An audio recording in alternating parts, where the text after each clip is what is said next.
Come in. Hey, Sarah. Hey, what's up? Hey, can I come in?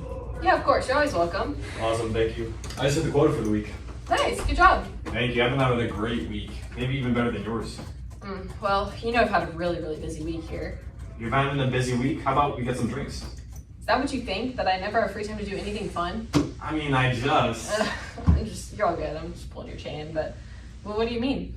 How about like 6:30 we go out and get some drinks? Sure. Honestly, I'd love that. Great, that sounds awesome. Thank you. Yeah, of course. I'll see you then. See ya. Bye. Bye.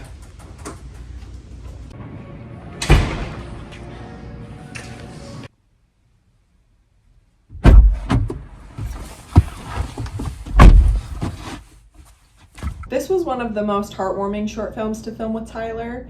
Both Ethan and Jill really gave it all their talent.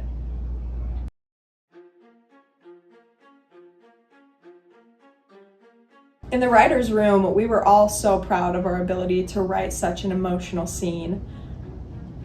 The nature of Ethan and Jill's portrayal is meticulously designed to tug on the heartstrings of the audience members, as eventually the dialogue plays out amongst the two characters. Good? Mm-hmm. Well, ever since I became a writer and director, I've always wanted to pull off an expressive and intimate scene like this one. There's always so many questions, like, where do they go to dinner? Do they get intimate quickly? Do they go back to Brian's apartment and have sex? Who knows? It's just like one great big mystery box. Yeah, when I was originally casted for this role, I felt like this was a dream role. Never had a relationship before, never had sex before, never even touched a woman. So I thought my life was over. And I had no chance or possibility of interacting or with an alternate sex specimen. So, however, my mom paid the director about $10,000 for me to get in this film. So, I'm now close to a woman. So it's kind of nice.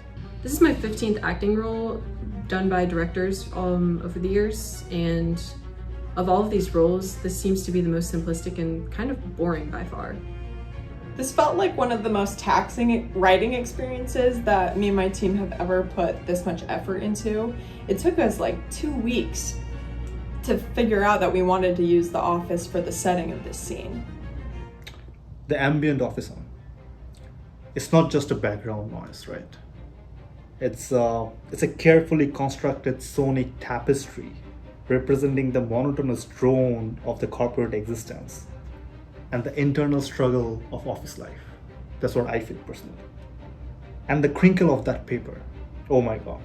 That's the sounds of dreams being crushed under the weight of bureaucracy every day. That was just me shuffling some papers, and we literally shot that scene in like one take. We spent days finding the perfect paper crinkle. So this scene has been stuck in my head ever since I immediately got rejected from my first relationship. When you think back to the time a girl just said no to you, you think, wow, that moment will stick with me for the rest of my life. You just fantasize about how that moment could have gone differently in so many ways. Like I fantasize on how I could have taken her back after she got a restraining order against me. It makes you realize that this entire scene is a metaphor for someone continuously trying to call out, yet in this instance, they're rewarded with a ring from a telephone. The first thing that we had to come up with in the writer's room was how we were going to accurately portray Ethan's mannerisms. And instantly after we asked that question, one person just blurted out, Horny. This was such a profoundly crazy suggestion, but it just made so much sense, and you really wouldn't think of it unless you were a genius. I'll be blunt and just come out and say it, but I'm not a huge fan of Ricey and his work. Most of his projects just feel way too superficial, and his publicity of them feels way too exaggerated. And honestly, the best thing I could tell you about them is that they're good films to fall asleep to. I think it's so cool I get to work with Jill. She's so nice and she treats me so nice from a loving woman. I wish I could just hug her all the time and be near her.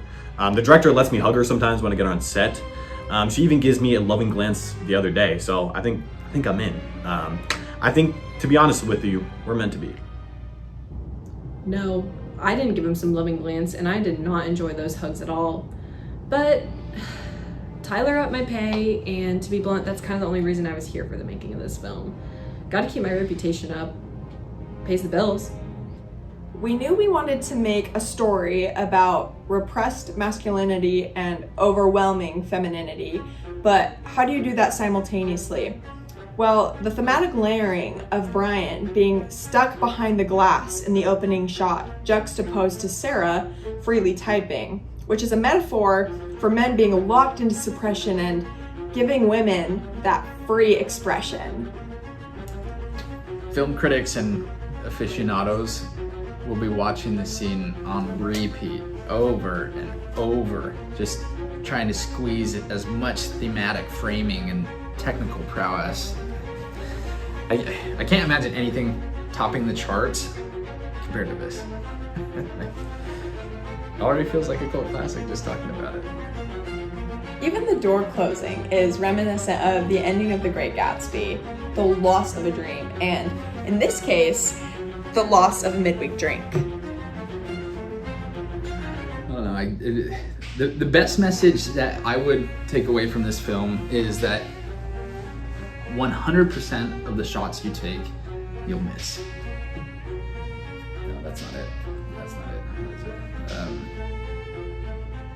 100% of the shots that you don't take, you'll miss. That's the one. So, the point there, always try to get out, take a stand, be vulnerable. Let the world know that I am coming for you next. Nobody can stop me. I'll be the next Stanley Kubrick. You put the work in,